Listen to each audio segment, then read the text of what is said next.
Já estamos de volta com o Sagres Sinal Aberto nesta edição de terça-feira, dia 17 de agosto de 2021. Em Goiânia, 7 horas e 41 minutos, de volta para falar de economia. Já em contato com a gente aqui em áudio e vídeo, a economista, sócia da Oliver Wyman Consultoria de Gestão, Ana Carla Abrão, ex-secretária da Fazenda aqui de Goiás, para a gente analisar o cenário econômico. Ana, obrigado pelo contato com a gente, bom dia.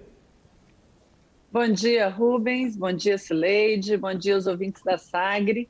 Para mim é sempre um prazer estar aqui com vocês, conversando nessa manhã. Prazer nosso ter você com a gente. Ana, a gente tem vários assuntos aí para tratar, né? Tem reformas tramitando inclusive no Congresso, mais recentemente, inclusive para votação hoje, tem essa questão da mudança no imposto de renda, né? Reforma do imposto de renda, mobilizando muito aí os humores, enfim, de estados, municípios, empresários também. Mas eu queria te fazer primeiro uma pergunta mais geral. Nesses últimos dias, a gente tem visto essa crise institucional se intensificar, com as declarações do presidente Bolsonaro, a relação principalmente dele com o judiciário. Esse tipo de crise política, né, institucional, tem impactos na economia? Quais são os impactos nesse momento diante dessa instabilidade, Ana?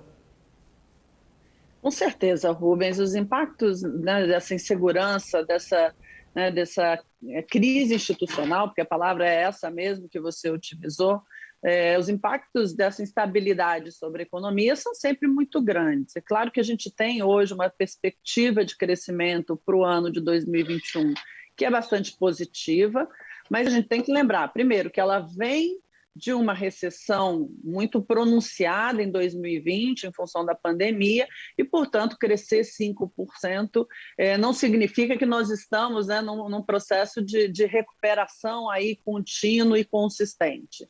E com a crise política, isso, obviamente, começa a impactar o crescimento do ano que vem, de 2022, que já sabidamente é um ano mais volátil, é um ano mais difícil em função das eleições, mas que com essa crise antecipada, com essa crise institucional, fica mais pronunciado em função justamente, né, dos problemas que nós estamos vivendo. E isso impacta a economia por meio principalmente de investimento. A gente vive hoje uma liquidez global muito expressiva, mas o Brasil acaba deixando de ser uma opção para esse dinheiro, para esses recursos que estão no mundo, tendo em vista justamente essa instabilidade. Menos investimento é menos crescimento, são menos empregos e, portanto, uma situação muito mais preocupante do ponto de vista de uma recuperação que é tão necessária para o Brasil de hoje. Ministro Paulo Guedes costuma dizer, que adora repetir isso, que o nosso crescimento é em V, né? Porque no ano passado a gente caiu muito e que agora a perna do V vai subir aí muito. Faz sentido? Cileide, de fato, a recuperação nesse ano de 2021, principalmente a partir do segundo trimestre, foi bastante expressiva. E quando a gente olha os dados, de fato, a gente vê um formato de recuperação em V, sim. O ponto é quanto que isso se sustenta, porque a gente volta para os níveis de crescimento, de atividade pré-pandemia, mas muito em função dos estímulos fiscais. Nós temos que lembrar que, felizmente, nós tivemos programas de estímulo fiscal, né, de apoio a empresas, de apoio às pessoas por meio do auxílio emergencial. Então, nós temos uma série de estímulos que estão sendo, obviamente, desligados nesse momento. Então, a economia ela só se sustentará nesse patamar a partir agora dos seus motores próprios. E esses motores estão falhando em função, sim, da instabilidade política e também em função de uma grande questão, né, de uma grande dúvida em relação à sustentabilidade fiscal da nossa dívida, do nosso país. E isso também afeta as expectativas, a inflação hoje é uma grande preocupação. Então, você tem uma série de indicadores que mostram que essa recuperação por motores próprios, ela está ameaçada, e por isso a preocupação. Então, não adianta nada a gente voltar em V se depois esses números eles cedem em função de uma economia que é fraca, uma economia que está instável, uma economia inflacionada e, acima de tudo, uma economia sem confiança por parte dos agentes. Vai virar um V invertido, né? Esse é o grande problema, que a gente pode viver hoje uma situação aí que é um K, um W, ou seja, tem aí várias letras que podem eventualmente representar uma recuperação que não se sustenta no médio, na verdade, no médio e no longo prazo, principalmente. Pois é, você falou da inflação. Esse parece que tem sido aí uma preocupação muito grande. Ontem o Boletim Focus já projetou uma inflação superior a 7%, quando o teto, aí, a meta do Banco Central é 5 e pouco, não me lembro exatamente quanto. O que quer dizer isso para a economia, essa previsão de inflação bem acima da meta do Banco Central? Bom, a inflação, né, Sileide, a inflação ela desorganiza todo o processo econômico. Você começa a ter um desbalanceamento entre os preços, alguns preços são reajustados no momento, outros são reajustados em outro. Então você começa a ter toda uma desorganização que nós já vivemos, né, no passado. As novas gerações não sabem o que é isso, mas infelizmente nós ainda temos, a sociedade brasileira ainda tem uma memória inflacionária, e uma rejeição, né, ao processo inflacionário em função justamente a toda a desorganização que nós vivemos no passado. Além disso, a inflação é, sem dúvida nenhuma, o mais perverso dos impostos, porque ela atinge principalmente os mais pobres, que não têm como se proteger do processo inflacionário. Então, nós temos hoje uma situação em que o Brasil já é um dos países mais desiguais do mundo. A pandemia agravou o nosso processo de desigualdade. A recessão do ano passado jogou mais brasileiros, né, para a miséria. Com o processo inflacionário, a gente tem jogar gasolina na fogueira, porque, afinal de contas, a gente já tem um processo de empobrecimento da população muito grande, muito expressivo, de concentração de renda muito expressivo. Com a inflação, isso piora. Então, a inflação é, sem dúvida nenhuma, o mais perverso, né, dos mecanismos de concentração de renda e de penalização dos mais pobres, além de ter todo esse impacto, né, na atividade econômica, na organização econômica e que, portanto, também ameaça crescimento, ameaça emprego, ameaça investimentos. Então, esse é um problema que hoje o Banco Central está atuando para tentar evitar que ele perca o controle, mas, sem dúvida nenhuma, o processo todo político também não ajuda, porque ele impacta o câmbio e o câmbio impacta a inflação. Além do fiscal, vamos lembrar que também o grande motor de desequilíbrio de preços, ele também tem como origem um desequilíbrio fiscal, um governo que gasta de forma desorganizada e acima daquilo que o país pode gerar de riqueza. Pois é, você está falando aí sobre essa questão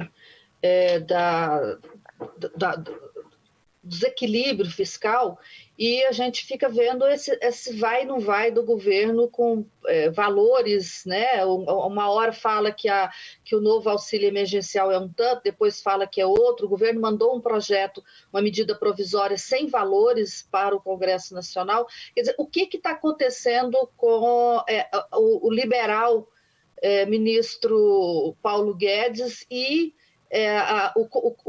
o ajuste, o controle do gasto público no Brasil? Bom, a agenda liberal, Sileide, desse governo é uma grande falácia. Eu costumo dizer que, sem dúvida alguma, né, vivemos um estelionato eleitoral, porque a agenda liberal foi um dos motivos que elegeu o presidente Bolsonaro, inclusive, como é sabidamente, né, noticiado, com grande apoio do mercado financeiro, que acreditava que essa agenda liberal ia vingar ao longo do governo Bolsonaro. A verdade é que nada aconteceu. As reformas não aconteceram, a privatização não aconteceu, o equilíbrio fiscal não veio. Então, nós temos aí a exceção de algumas poucas reformas importantes, como o marco do saneamento, como a independência do Banco Central, nós não tivemos as grandes reformas estruturais que iam garantir, inclusive, juros baixos, um fiscal mais organizado, mais equilibrado, e hoje o que nós estamos vivendo é uma grande desorganização, desarticulação do ponto de vista da agenda econômica, com situações como a privatização da Eletrobras, que, na verdade, acabou saindo mais caro do que mantê-la estatal, com tantos jabutis que foram colocados lá, a própria proposta de reforma do imposto de renda, que já teve não sei quantas versões, sendo que a primeira delas, nem mesmo o ministro sabia explicar os números, porque tinha uma série de problemas, e essa continua tendo, a que vai ser discutida essa semana. Uma reforma administrativa que não avança e que foi, por um lado, agressiva, por outro lado, muito desarticulada. Ou seja, nós temos hoje uma situação, o calote dos precatórios, que a gente não pode esquecer. Então, hoje nós temos uma situação em que a agenda liberal econômica, ela inexiste nesse governo. E isso faz com que nós tenhamos também uma falta de previsibilidade em relação ao que vai ser o Brasil do ponto de vista econômico e fiscal daqui para frente.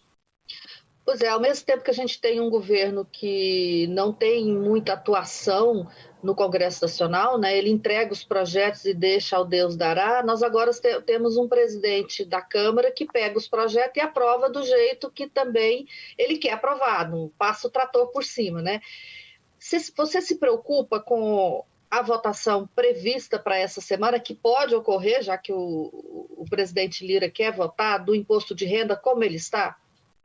Com certeza, Cileide, é uma grande preocupação e eu acho que você colocou um ponto aí muito importante. Hoje nós temos uma combinação de um governo absolutamente desarticulado do ponto de vista político, com um ativismo do Congresso muito forte.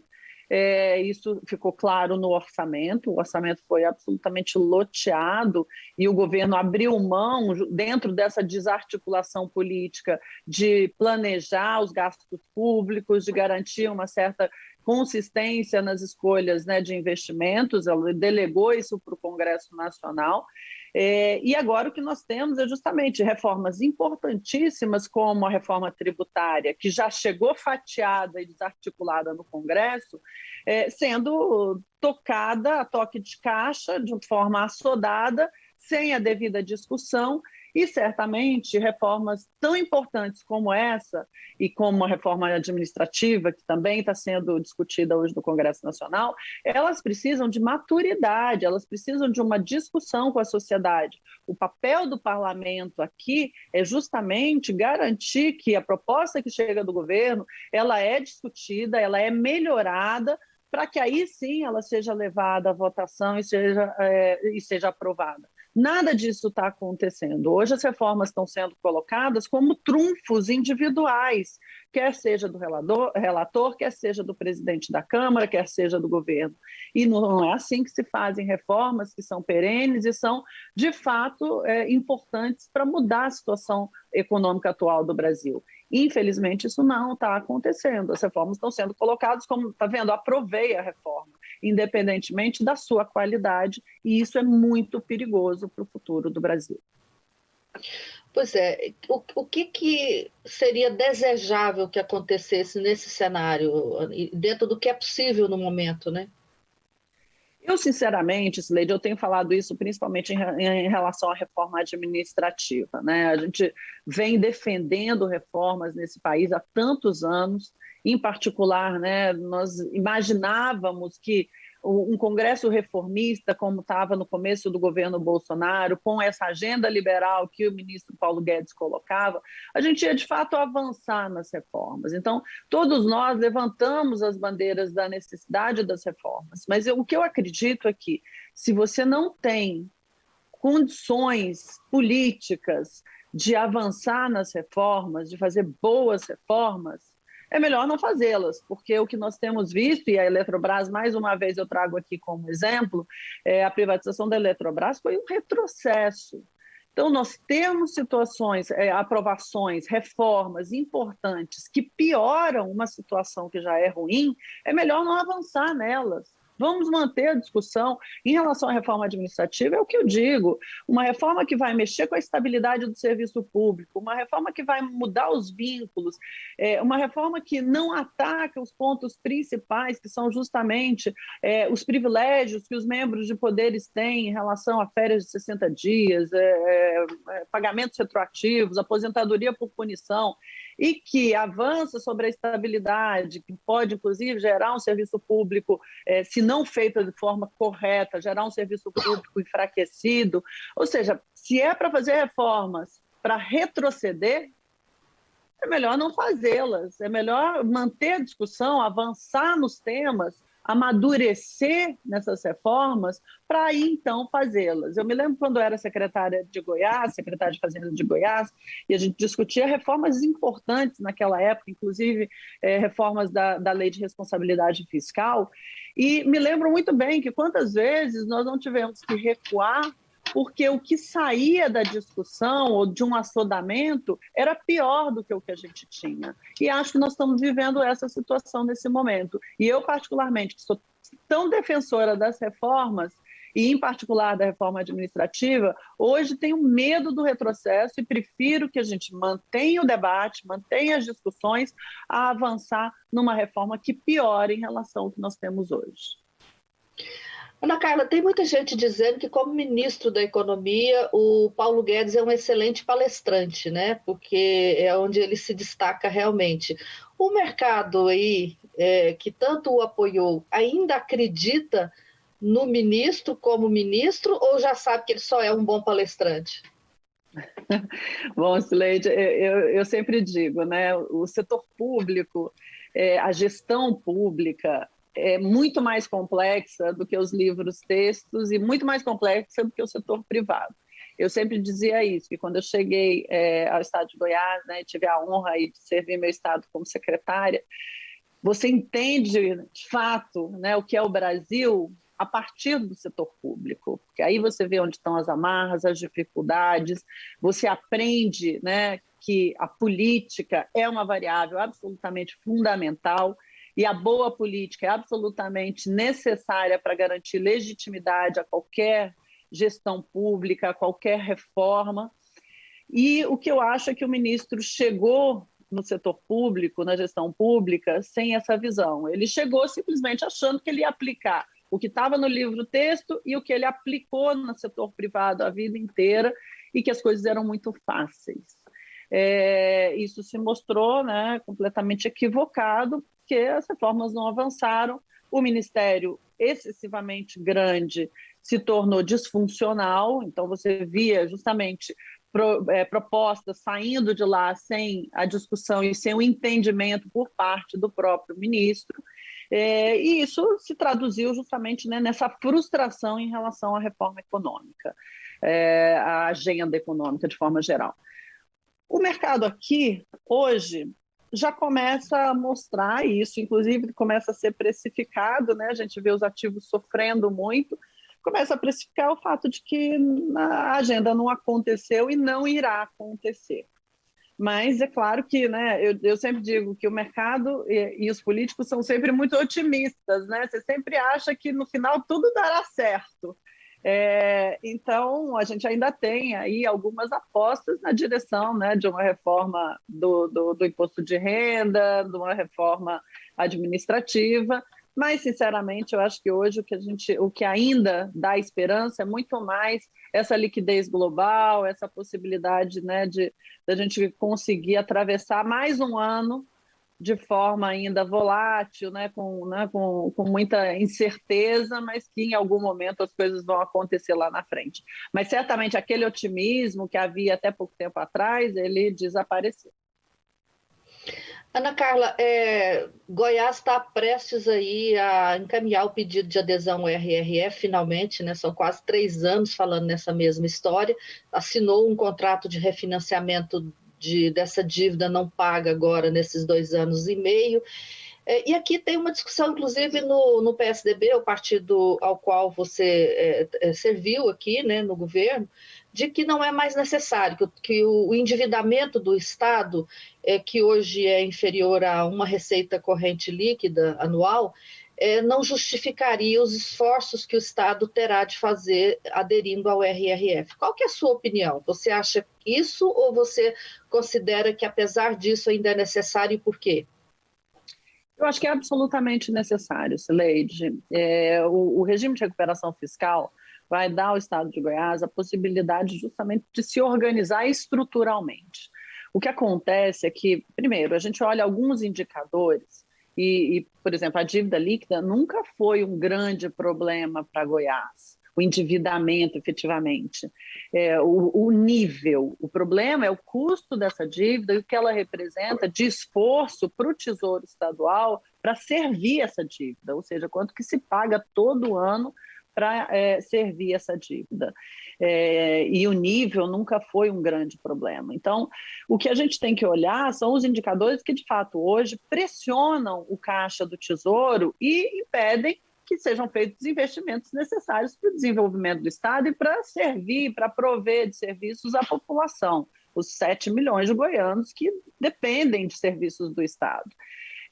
Então, o que o regime de recuperação fiscal faz é justamente garantir que se possa estruturar esse equilíbrio, fazer uso dos recursos que vêm por meio do pagamento de impostos de uma forma mais equilibrada, porque a gente tem que lembrar que hoje Goiás não está pagando serviços da dívida em função de uma liminar. Goiás tem uma série, né,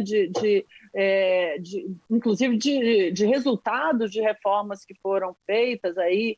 Eu acompanho um pouco de longe a secretária Cristiane, e que conseguiram colocar, inclusive, do ponto de vista dos incentivos fiscais, do ponto de vista do custo da folha, numa trilha que é uma trilha mais organizada. Mas o regime de recuperação fiscal que vai permitir a consolidação de um processo de equilíbrio fiscal e vai permitir que Goiás volte a pagar a dívida com a União, volte a ter uma normalidade nas suas contas, porque isso só se faz no longo prazo. A gente não consegue, do dia para a noite, virar completamente, de forma consistente e perene, uma situação de desequilíbrio que já vem há muito tempo, né? A gente tem que lembrar que mesmo na minha época aí foram feitas mudanças importantes, foram feitas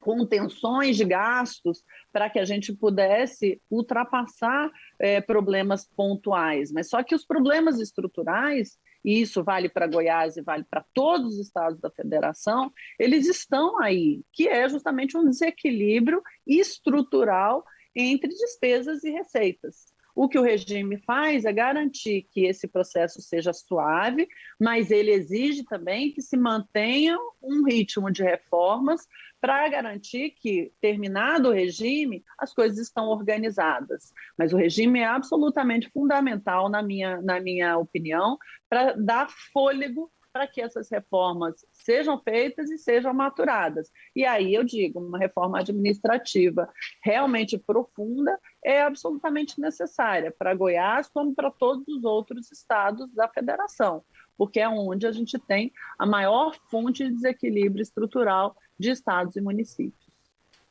Rubens. É isso, Ana Carla. Obrigado pela entrevista, participação com a gente aqui. Um grande abraço, bom dia e obrigado aqui de novo pela disponibilidade, Ana.